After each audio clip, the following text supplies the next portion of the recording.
2026. Untuk materi hari ini adalah mengenai Undang-Undang Nomor 20 Tahun 2025 tentang KUHP yang akan dibawakan oleh Bapak Wakil Ketua Pengadilan Negeri Sengkang Muhammad Nur Ibrahim, Sarjana Hukum, Magister Hukum. Selanjutnya, saya sampaikan tata tertib Zoom kepada para peserta agar mengaktifkan kamera, menonaktifkan mic selama pemaparan materi, menggunakan penamaan sesuai dengan nama lengkap peserta. Dan jika ada pertanyaan di tengah berlangsungnya materi, bisa disampaikan melalui kolom chat. Penyampaian materi 45 menit dan sesi tanya jawab 15 menit. Untuk link absen akan di-share pada kolom chat. Foto bersama akan dilaksanakan pada sesi terakhir dengan screenshot Zoom. Akan diberikan sertifikat bagi peserta yang mengikuti kegiatan sampai akhir dan mengisi absen. Baiklah, untuk mempersingkat waktu, marilah kita memulai kegiatan kita pada hari ini dengan membaca basmalah. Bismillahirrahmanirrahim. Kami persilahkan kepada Bapak Pemateri, Bapak Muhammad Nur Ibrahim, Sarjana Hukum, Magister Hukum, untuk memberikan materinya. Dengan hormat dipersilahkan. Kepada Ibu Moderator, Ibu Marwah, atas kesempatannya. Sebelumnya saya bertanya dulu kepada Bapak dan Ibu, apakah suara saya terdengar dengan baik? Siap terdengar yang mulia, siap. Baik. Untuk screenshot-nya itu, untuk share screen sudah bisa terbaca Siap, materinya? siap sudah Pak. Siap. Baik. Terima kasih Bapak dan Ibu. Assalamualaikum warahmatullahi wabarakatuh. Assalamualaikum warahmatullahi wabarakatuh. Siang, salam sejahtera untuk kita semua. Salam, Om Swastiastu. Bapak Ibu peserta diklat yang saya hormati, eh, saya diberikan waktu oleh moderator 45 menit, tetapi mungkin terlalu lama untuk penyajian materinya, tapi kita akan gunakan waktu seminimal mungkin. Nanti ada hal-hal apa yang perlu ditanyakan, nanti kita akan diskusikan bersama. Baik, materi pada siang hari ini berkaitan dengan KUHP, Undang-Undang Nomor 20 Tahun 2025. Mungkin Bapak Ibu sudah mengetahui bersama bahwa sejak tanggal 2 Januari 2026, KUHP ini telah diberlakukan secara resmi seluruh Indonesia. Jadi ini merupakan hal yang baru buat kita di seluruh Indonesia, khususnya para aparat hukum termasuk warga pengadilan. Ada beberapa hal yang krusial yang baru pertama kali diperkenalkan di KUHP kita ini. Ada beberapa terminologi baru, yakni pertama ada upaya paksa. Di KUHP yang lama memang ada istilah penyitaan, penggeledahan, tapi tidak menggunakan istilah upaya paksa. Yang kedua, di KUHP baru ini ada istilah pengakuan bersalah atau plea bargain. Ada juga berkaitan dengan perjanjian penundaan penuntutan, putusan pemaafan hakim, keadilan restoratif, kemudian terminologi advokat yang sebelumnya kita menggunakan penasihat hukum, tetapi di KUHP yang baru istilahnya adalah advokat. Kemudian perkenalkan juga ada istilah jasa hukum, ada bantuan hukum, ada pemberi bantuan hukum, ada pendamping. Ada hal baru pula di KUHP ini berkaitan dengan istilah penyadaban yang sebelumnya diatur dalam undang-undang yang terpisah di luar daripada KUHP. Kemudian juga ada istilah pemblokiran, ada informasi elektronik, ada restitusi, ada kompensasi, bahkan ada penyandang disabilitas dan korporasi. Ini beberapa teknologi baru yang memang baru kita temukan di dalam KUHP Undang-Undang Nomor 20 Tahun 2025. Bapak dan Ibu, eh, penting sekali kita membahas ini karena berkaitan dengan tugas pengadilan di beberapa eh, tempat, beberapa tindakan-tindakan hukum, yakni berkaitan upaya paksa, yakni ada berkaitan dengan penetapan tersangka, penahanan, kemudian penangkapan, penggeledahan, penyitaan, pemeriksaan surat, penyadaban, pemblokiran serta larangan bagi tersangka atau terdakwa untuk keluar wilayah NKRI. Nah, ini semua beberapa hal ini harus mendapat izin dari pengadilan atau persetujuan pengadilan sehingga Bapak Ibu yang berada di bagian pidana maupun keseluruhannya bisa memahami berkaitan dengan tugas-tugas administrasi bagian upaya paksa. Baik, yang pertama kita bahas terlebih dahulu berkaitan dengan eh, pengakuan bersalah Bapak Ibu plea bargain.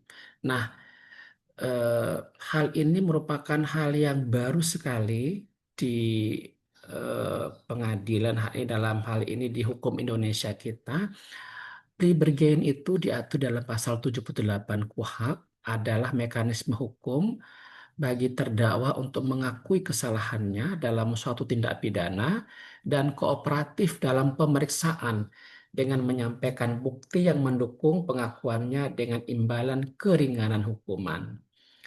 Pasal 78 ini memiliki syarat yang sangat limitatif Bapak dan Ibu. Yang pertama, baru pertama kali melakukan tindak pidana. Jadi boleh pengakuan bersalah dengan syarat tersangkanya atau terdakwanya baru pertama kali melakukan tindak pidana. Yang kedua, terhadap tindak pidana yang diancam dengan pidana penjara paling lama 5 tahun atau pidana denda paling banyak kategori 5. Dan atau yang ketiga, bersedia membayar ganti rugi atau rehabilitasi. Ini kriteria atau hal yang menjadi syarat limitatif adanya pengakuan bersalah. Nah, kemudian selanjutnya Bapak dan Ibu, pengakuan bersalah ini ada alurnya Bapak dan Ibu dalam pasal 78 KUHP dan SEMA nomor 1 tahun 2025. Nah, jika kita mengacu ke pasal 78, maka penuntut umum mengajukan permohonan pengakuan bersalah. Dan ini terpisah daripada pelimpahan berkas perkara pidana biasa, Bapak dan Ibu. Jadi dia pelimpahannya berkaitan dengan permohonan pengakuan bersalah oleh penuntut umum. Selanjutnya penuntut umum mengajukan permohonan pengakuan bersalah, kemudian Ketua Pengadilan Negeri akan menetapkan hakim tunggal untuk memeriksanya, kemudian pemeriksaannya itu dihadiri oleh penuntut umum yang dihadiri oleh terdakwa dan advokat. Pengakuan bersalah diperiksa berdasarkan ketentuan pasal 78 ayat 1, 3, 7, 8 KUHP. Kemudian hakim mengeluarkan penetapan. Jadi istinya adalah berkaitan dengan apakah ini pengakuan bersalahnya sah atau tidak.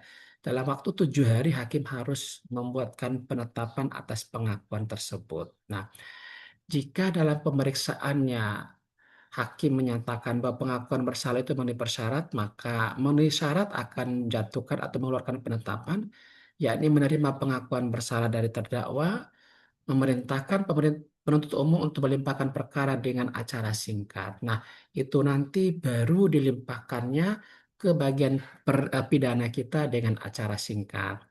Dalam hal permohonan pengakuan bersalah tidak memenuhi syarat, maka hakim akan melakukan penetapan menolak pengakuan bersalah memerintah penuntut umum melimpahkan perkara dengan acara pemeriksaan biasa. Jadi ini pemeriksaan tertentu hakim tunggal. Maka di bagian pidana kita menjadi perhatian adalah agar dibuatkan register khusus berkaitan dengan pengakuan bersalah. Nah, itu menjadi PR buat kita berkaitan dengan administrasi pengakuan bersalah. Baik, jika pengakuan bersalah itu diajukan di persidangan, yakni di pasal 205 KUHP, maka setelah pembacaan dakwaan, kemudian jika tidak ada MKR atau ada MKR atau MKR-nya itu ditolak oleh korban, maka hakim akan menanyakan kepada terdakwa apakah bersedia mengakui dakwaan yang dibacakan oleh penuntut umum. Selanjutnya dalam hal terdakwa tidak mengakui perbuatan yang didakwakan, sidang akan dilanjutkan dengan acara pemeriksaan biasa. Hal ini penting Bapak dan Ibu bagi Bapak Ibu panitera pengganti tentu hal ini tertuang di dalam berita acara persidangannya. Setelah dakwaan dibacakan, maka akan ditawarkan berkaitan dengan MKR. Jika MKR-nya tidak berhasil, ditanyakan kembali apakah mengakui atau tidak dakwaan tersebut. Nah, dalam hal terdakwa mengakui surat dakwaan dan mengaku bersalah, sidang dilanjutkan dengan acara pemeriksaan singkat dan dicatat dalam berita acara sidang. Jadi semua ini tertuang dalam berita acara sidang. Selanjutnya, Hakim Anggota 2 karena jabatannya menjadi hakim tunggal untuk melanjutkan memeriksa dan memutus perkara dari acara pemeriksaan singkat menggunakan susunan hakim yang baru.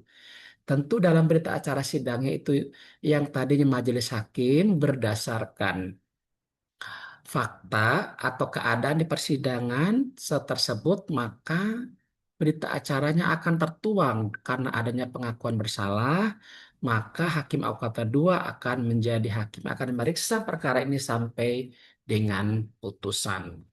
Penjatuhan pidana paling lama 3 tahun penjara karena upaya ini atau acara ini merupakan acara singkat.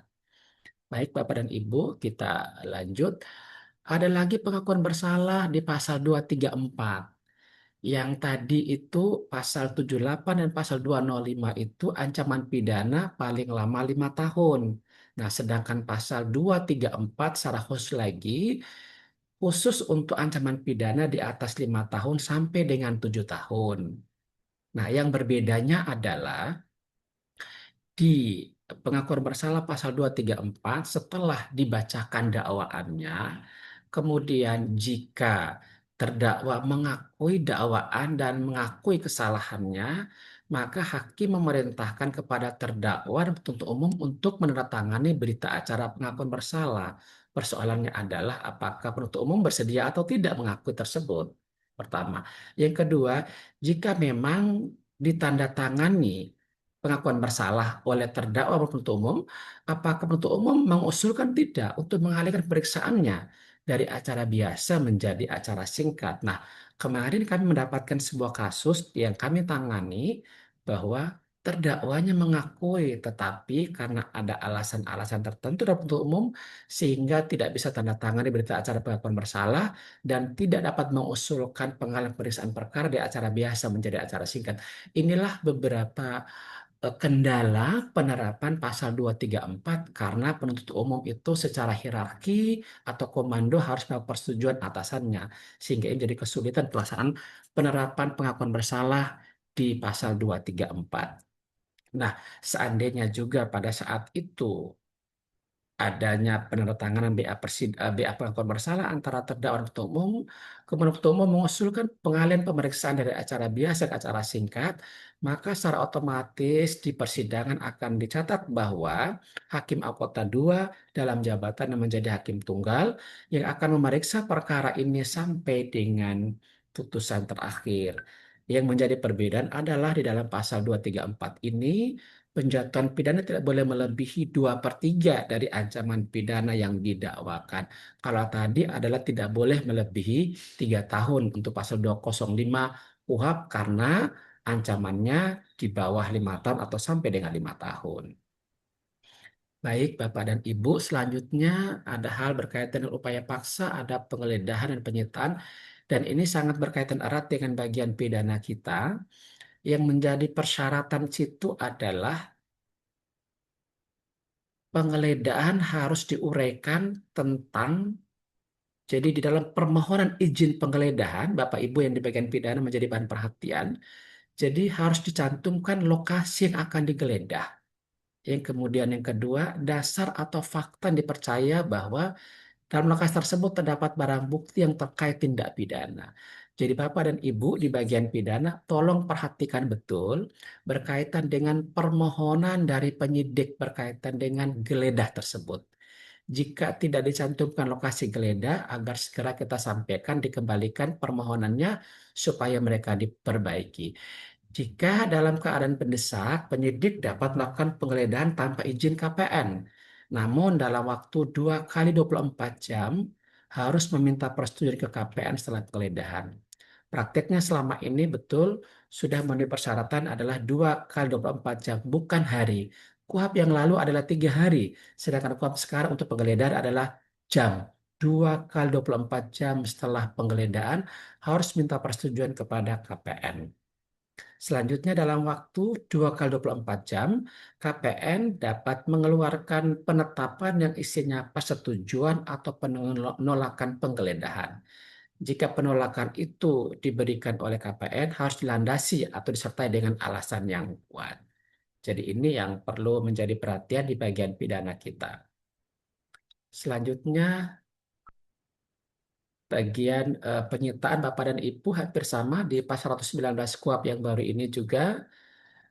Izin penyitaan oleh penyidik itu harus memuat minimal jenis barang yang disita, jumlah dan nilai barang, lokasi, dan alasan penyitaan.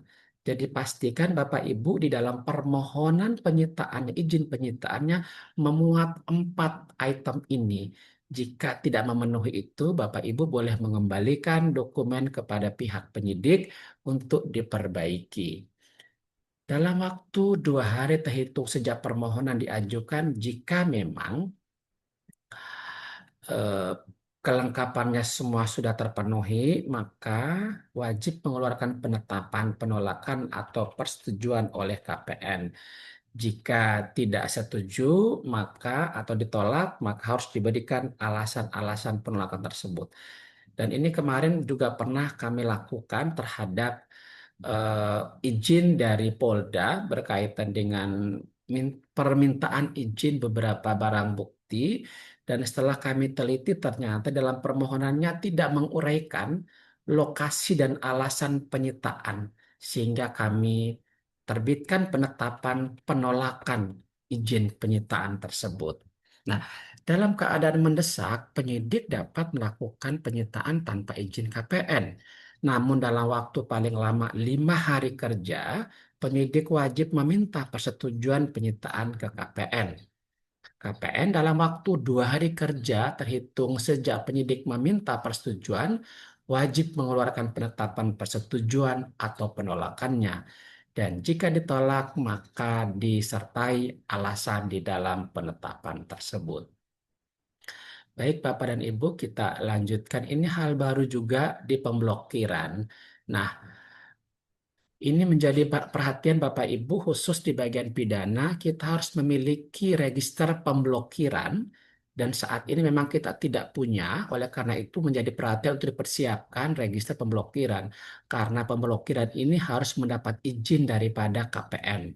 Baik itu diminta oleh penyidik, penuntut umum ataupun juga hakim. Nah, menjadi perhatian ada dalam permohonan harus memuat minimal uraian tindak pidana yang sedang diproses, dasar atau fakta yang menunjukkan objek yang diblokir, dan ada relevansinya dengan tindak pidana.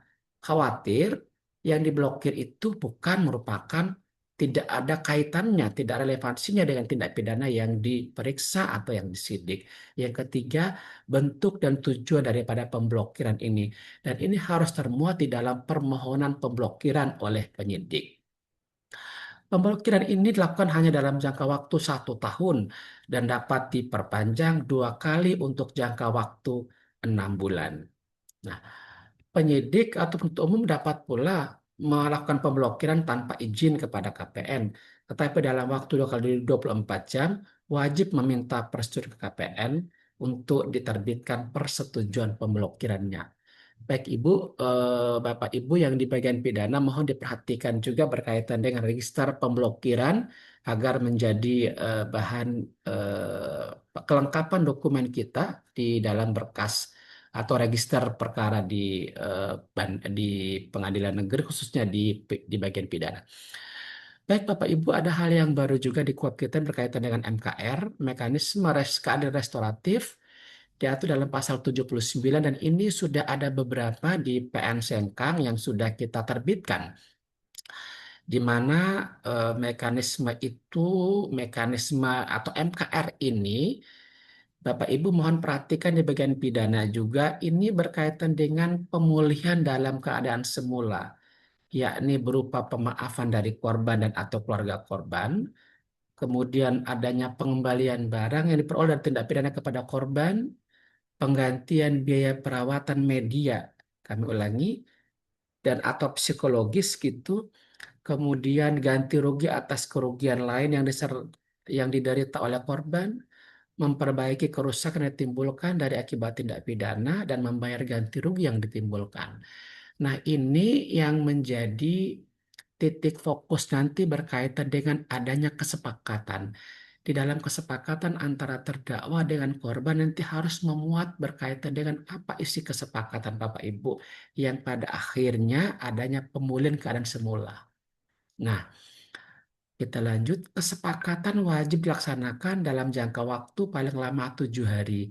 Jadi jika perkara tersebut perkara yang dapat di MKR, kemudian itu adanya kesepakatan, dan kesepakatan itu harus dilaksanakan terlebih dahulu oleh oleh pihak tersangka ataupun terdakwa, baru nanti akan lakukan proses penghentian penyidikannya oleh penyidik. Bapak Ibu, kita lanjut. Ini syarat yang harus menjadi perhatian kita semua. Pasal 80 syarat MKR itu pertama tindak pidana yang diancam pidana denda kategori 3 atau ancaman pidana penjara paling lama 5 tahun. Yang kedua, tindak pidana yang pertama kali dilakukan dan atau bukan merupakan pengulangan tindak pidana. Jadi MKR ini hanya kepada ancaman pidana paling lama 5 tahun atau kategori 2 dendanya, kemudian baru pertama kali, dan bukan merupakan pengulangan tindak pidana.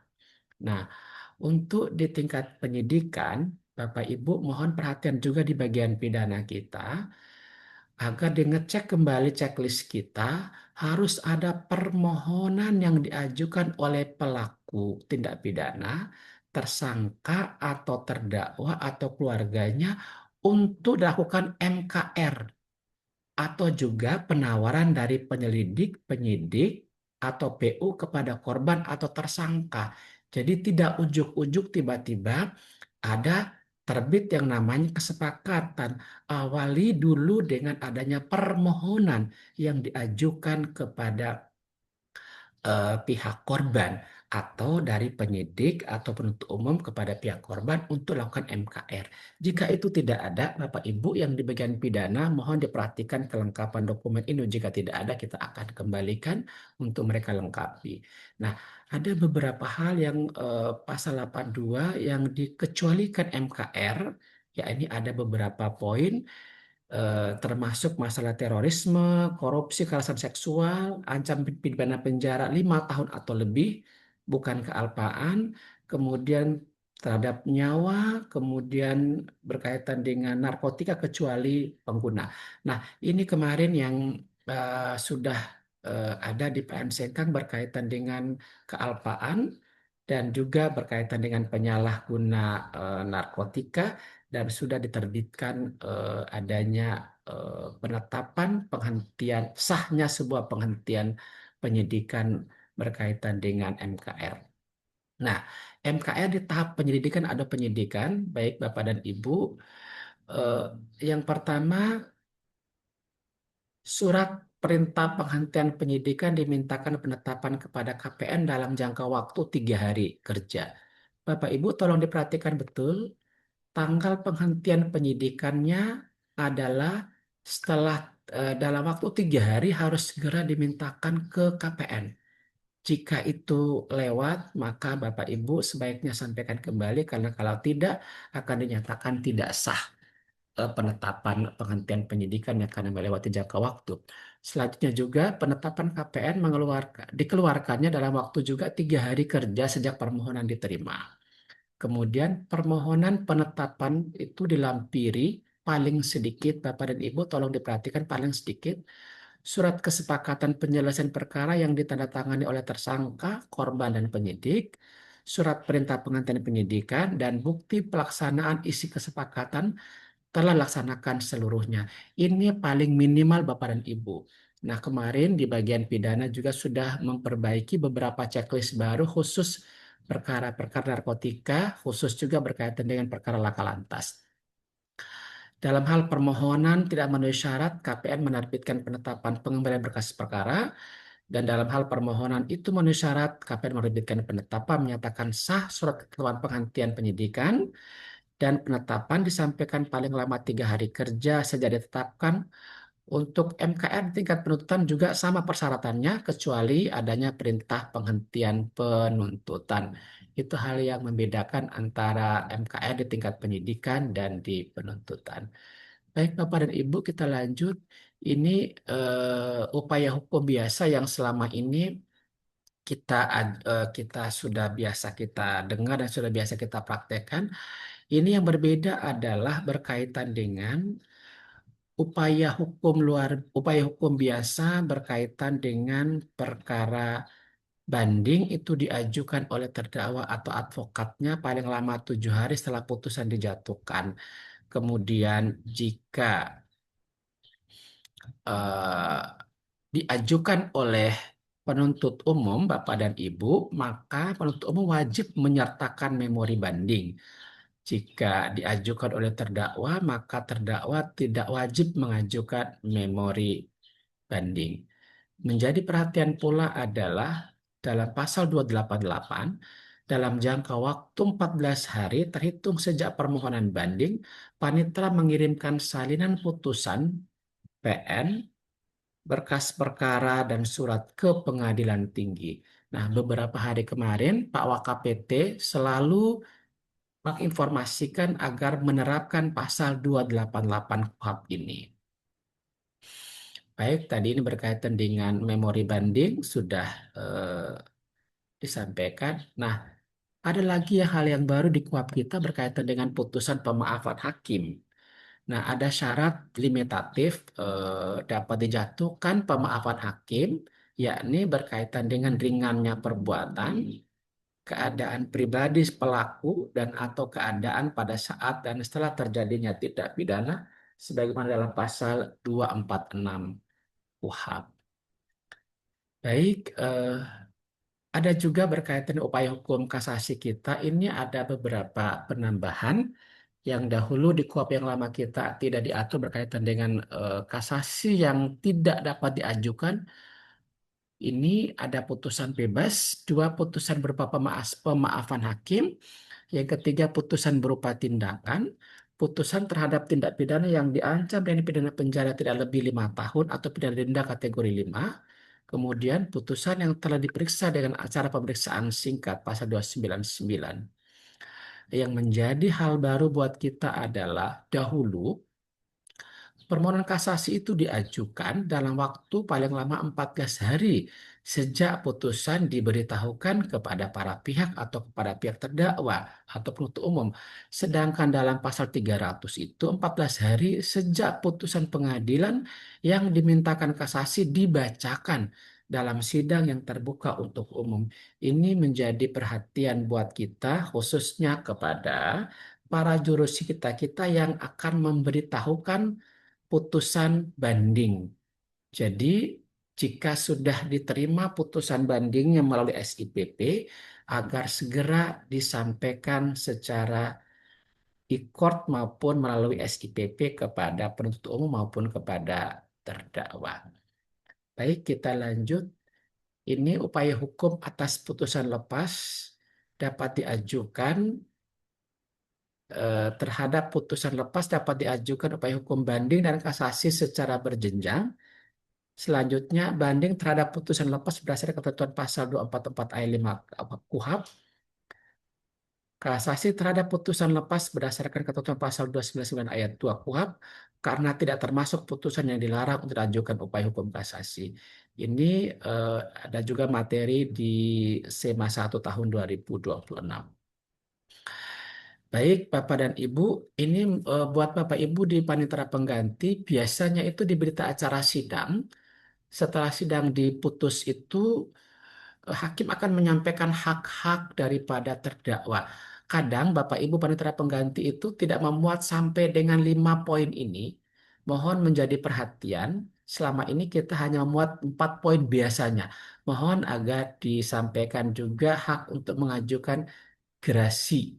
Mohon nanti juga diperhatikan di dalam berita acara kita pasal 249 ayat 3 KUHP untuk Bapak Ibu panitera pengganti. Selanjutnya ini juga bagian pidana wasmat kita Bapak dan Ibu nanti kaitan nanti dengan bagian kepegawaian kita host dalam surat tugas. Saat ini untuk wasmat hakim pengawas itu 3 orang hakim yang diberikan tugas untuk wasmat oleh KPN ditunjuk untuk jangka waktu paling lama 2 tahun.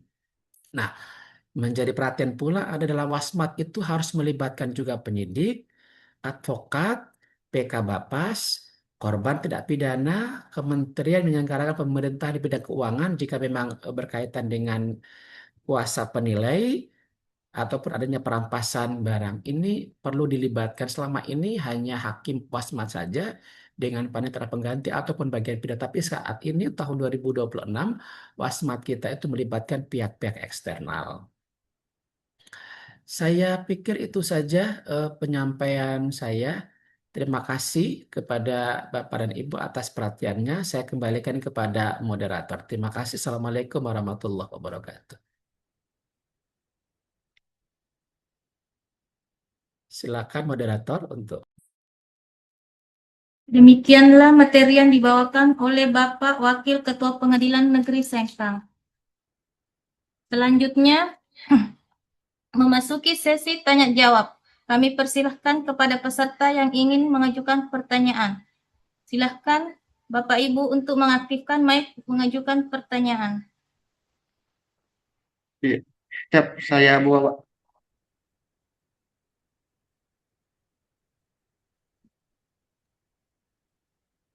Silakan Pak Arman.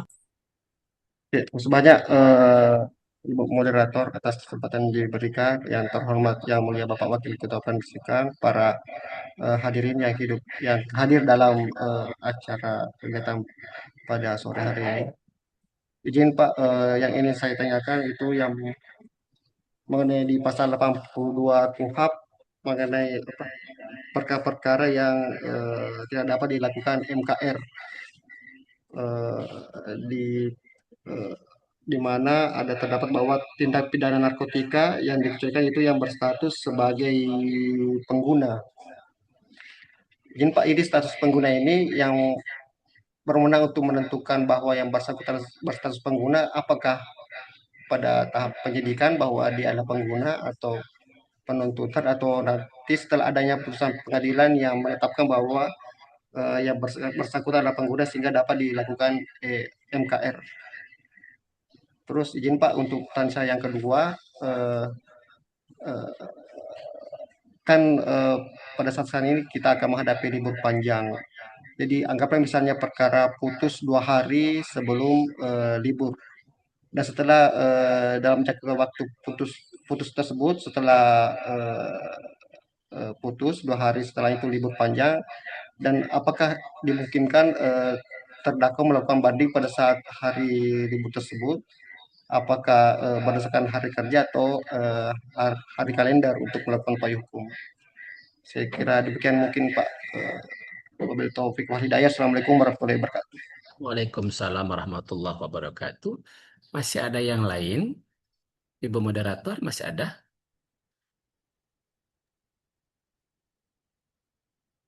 Bagaimana Ibu moderator?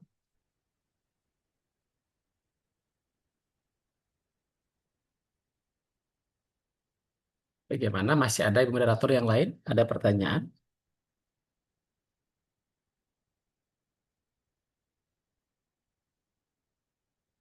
Bagaimana Ibu moderator? Dilanjutkan jawabannya atau seperti apa? Kayaknya udah nggak ada Pak. Oke, baik. Terima Iya. kasih moderator. Baik, ada dua pertanyaan oleh Pak Arman berkaitan dengan MKR kepada pengguna atau penyalahguna narkotika.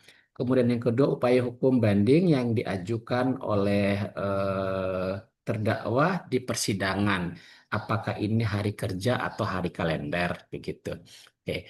Walaupun juga 2 hari itu nanti itu sisa 2 hari atau seperti apa itu menggunakan kalender atau hari kerja. Baik. Sesuai dengan ketentuan pasal 82 KUHP, ada beberapa perkara yang memang tidak bisa lakukan MKR. Salah satunya adalah narkotika kecuali penyalahguna. Nah, yang menentukan mereka penyalahguna atau pengguna atau korban adalah ada namanya tim asesmen terpadu yang terdiri atas tim medis dan tim hukum. Mereka itu adalah dari BNN, penyidik, penuntut umum, dan dokter. Dan tim asesmen ini ada SK dari BNK. Nah, kebetulan di Semkang ini kami kurang lebih 3 atau 4 perkara. Itu tim asesmen terpadunya dari BNK Kabupaten Bone.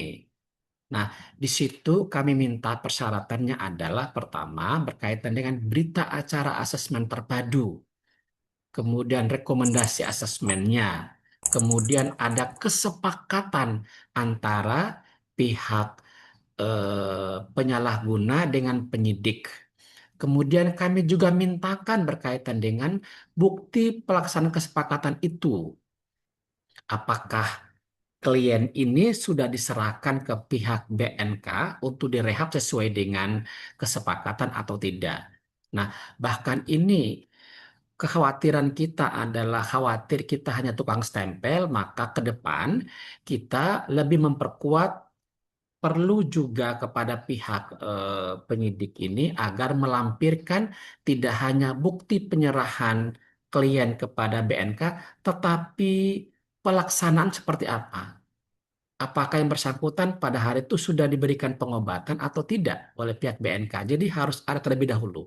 Nah, setelah semua terpenuhi, baru penyidik mengeluarkan surat penghentian penyidikan. Nah, penghentian penyidikan inilah dalam waktu 3 hari dimintakan ke KPN untuk ditetapkan statusnya.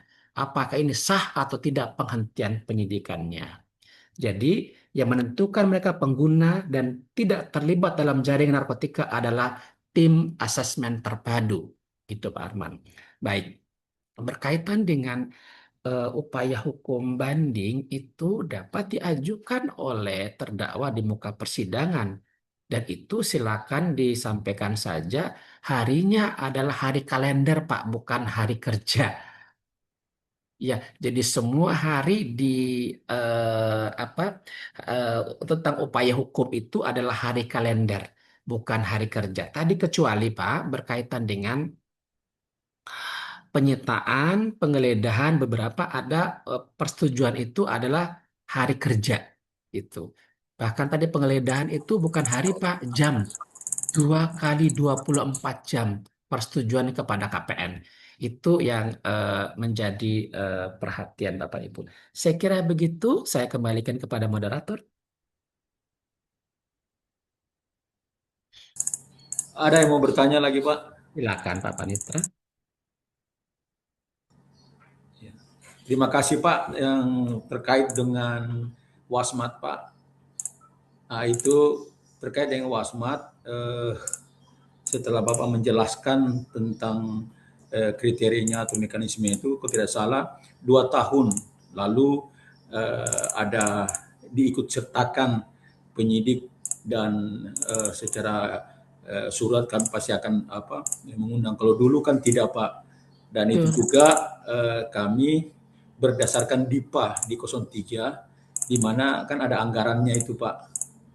Nah, ini dan terkait dengan yang berangkat untuk melakukan itu hakim atau bisa juga melalui surat keputusan tentang penunjukan yang akan mendampingi hakim wasmat untuk melakukan wasmat ke lembaga pemasyarakatan. Dengan aturan yang baru ini mungkin mekanismenya bagaimana Pak, atau terkait dengan kami akan mengundang dari eksternal atau di luar, berarti kita harus ada semacam kerjasama atau pemberitahuan lebih awal supaya menyangkut dengan undang-undang terkait dengan waspat ini, mereka juga bisa mengerti dan mereka bisa terlibat di dalamnya, Pak. Izin, mungkin kami mohon penjelasan singkat, Pak. Baik, terima kasih. Saya lanjut ya, Ibu moderator. Ya, Oke. Pak. Ya, baik, terima kasih Pak Panitra. Betul Pak, ini merupakan ketentuan baru, norma baru yang mau tidak mau harus kita laksanakan Siap. Pak Panitra. Nah, Siap. oleh karena itu buat kita pengadilan adalah kita membangun terlebih dahulu kerjasama Pak Panitra, Siap. koordinasi terlebih dahulu barangkali dengan pihak penyidik, Siap. kemudian advokat untuk menangani perkara ini. Kalau advokat tidak sulit Pak Panitra karena di sini Ibu Siap. Suryani rata-rata karena Siap. untuk perkara narkotika itu Ibu Suryani dan itu mudah buat kita. Siap, Pak ya. eh, PK Bapas mungkin nggak usah juga yang ini penyidik ini Pak ini penyidiknya ini penyidik yang betul yang saat itu yang menangani perkaranya. Siap. Problemnya adalah mudah-mudahan saja penyidik itu mungkin sudah tidak mutasi atau belum mutasi Pak Siap, Panitra. Pak Nah, ya. barangkali dalam waktu 1 bulan sebelum pelaksanaan kita sudah menyurat terlebih dahulu kepada mereka Pak Panitra Siap, untuk Pak. menyampaikan kita sudah punya data-data pihak terpidana yang akan kita wasmata Iya. sehingga di berkas itu kita akan lihat siapa penyidiknya dan juga kalau anak PK Bapasnya, demikian Iya. juga kalau itu ada advokatnya. Dari Iya. situ kita sudah bisa petakan siapa-siapa yang akan mendampingi kita.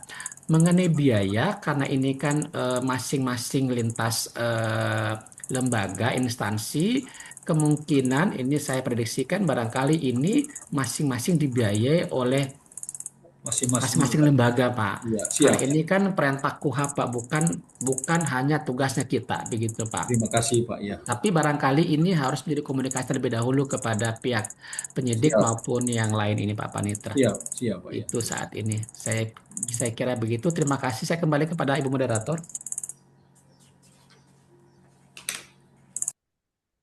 Apakah masih ada teman-teman yang ingin bertanya terkait materi yang tadi? Ibu Gusti, ada yang mau ditanyakan?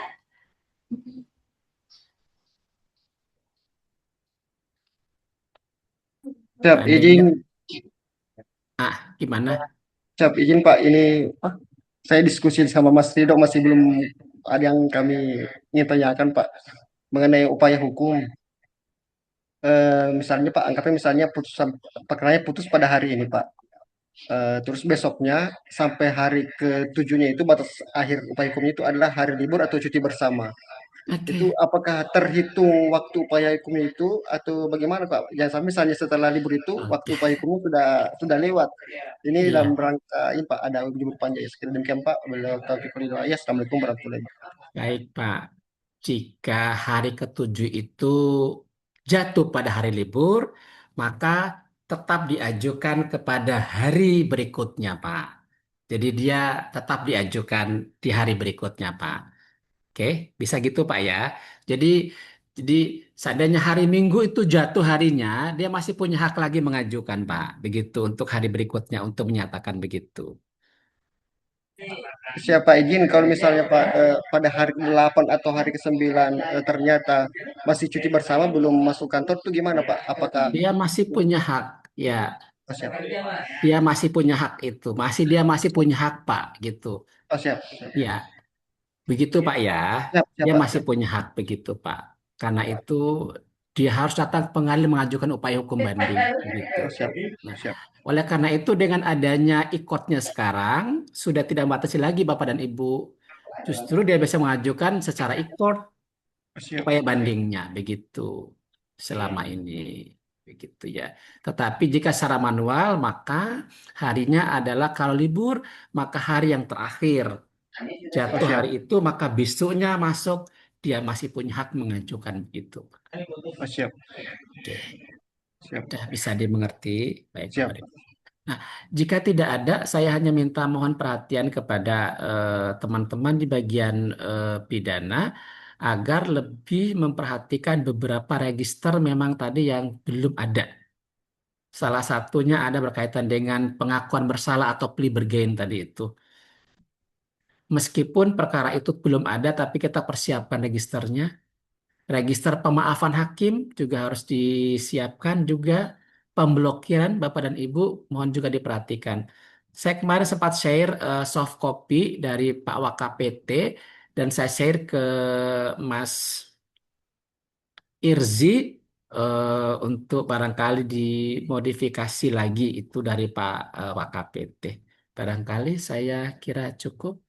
Jika ada tambahan dari Pak Panitra pengalamannya, silakan Pak Panitra. Izin Pak, terkait dengan eh, kalau di SPP pada saat dia mengajukan eh, itu ada jangka waktunya Pak, itu sampai jam 3. Kalau sudah jam 3, SIPP ya, ya melalui SPP Pak, jam 3 iya, lewat berarti dihitung hari besoknya. hari berikutnya. Sedangkan yang seperti Bapak jelaskan tadi, kalau manual, kalau dia Manual, jatuh dari minggu Pak, dia hari ini, karena dihitung hari kerja. hari berikutnya. Ya, dan yang kedua Pak izin sebagai tambahan saja terkait dengan buku-buku register terkait juga dengan KUAP yang baru ini Pak. Kebetulan dari Dirjen, kebetulan kami ada ikut WA Dirjen. Oke, Itu sementara di register Pak, di data dimintakan masukan terkait dengan register-register yang akan nanti ini oleh dari Dirjen Pak untuk nanti terkait dengan seperti RJ tadi MKR Pak, itu sudah mulai di ini Pak, dimintakan terkait dengan data-data itu, lalu mereka nanti akan dikirim ke satker masing-masing. Jadi untuk sementara kita pakai register pembantu saja Pak, untuk kita bisa punya data, kita bisa ini di dalam buku register pembantu itu. Ya, terima kasih Pak untuk terima kasih Pak ya, Panitra, makasih banyak. Saya kembali ke Pak Ibu Moderator, silakan Ibu. Baik, untuk teman-teman, apa masih ada yang ingin bertanya? Pak Arman masih ada yang mau ditanyakan, Kak. Izin Pak. Langsung Ridho aja yang bertanya. Izin mewakili pertanyaannya Pak Arman terkait tadi apa yang disampaikan oleh Pak Wakil ketika itu banding dilakukan melalui e-Berpadu. Itu kan ada aturan jurusita wajib memberitahukan banding itu kan 2 hari. Nah, ketika itu diajukan di hari libur tadi itu kan bisa tetap kita tidak lanjuti di hari kerja berikutnya. Nah, sedangkan ini jurusita punya waktu hanya 2 hari untuk pemberitahuan kepada pembanding. Nah, itu kira-kira gimana Pak? Apakah tetap hari kerja berikutnya setelah hari kerja pertama setelah kita libur panjang, atau di e-Berpadu itu kita bisa tidak lanjuti karena jurusita itu maksimal hanya punya waktu 2 hari untuk pemberitahuan. Seperti itu Pak. Ridho, kalau secara elektronik, maka semua menggunakan elektronik. Kalau manual, baru berlaku tadi yang hari kerja berikutnya. Iya. Berarti 2 hari itu secara elektronik, Bapak dan Ibu, jurusita kita harus menyampaikan melalui e-Berpadu waktu 2 hari tersebut. Jadi bedakan antara secara elektronik dan secara manual. Oke. Jadi kalau secara e-Berpadu atau secara elektronik, jadi Bapak dan Ibu tetap mengacu waktu 2 hari sebagaimana dalam e-Berpadu. Tetapi kalau secara manual itu di hari kerja berikutnya, hari kerja masuk berikutnya. Dan Bapak dan Ibu menjadi perhatian saat ini adalah semua perkara pidana kita menggunakan e-Berpadu. Sehingga kemungkinan sedikit sekali untuk mengajukan upaya-upaya hukum banding maupun kasasi secara manual. Saya kira begitu. Saya kembalikan kepada moderator. Sebelum kita lanjut, apa masih ada pertanyaan?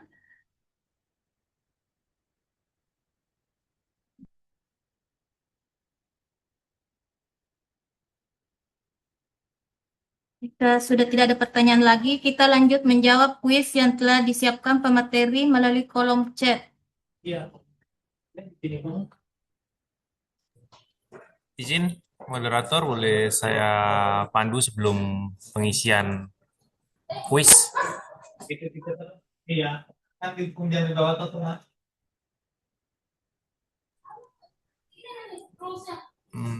Silakan untuk para peserta setelah melakukan login untuk dapat mengisi nama masing-masing sebelum mulai ujian. Untuk waktu itu pengerjaan hanya diberikan waktu 10 menit. Setelah waktu habis, maka post-test akan otomatis berakhir. Ujian hanya dapat dilakukan sekali. Setelah peserta menyelesaikan post-test, maka peserta tidak akan bisa mengerjakan ujian post-testnya lagi.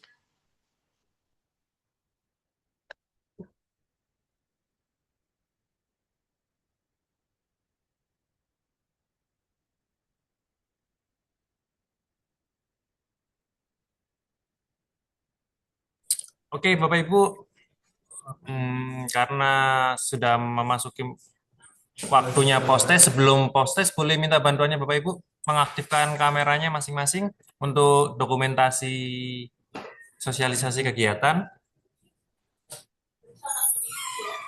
Bikin Kak Bayu sama. Oke.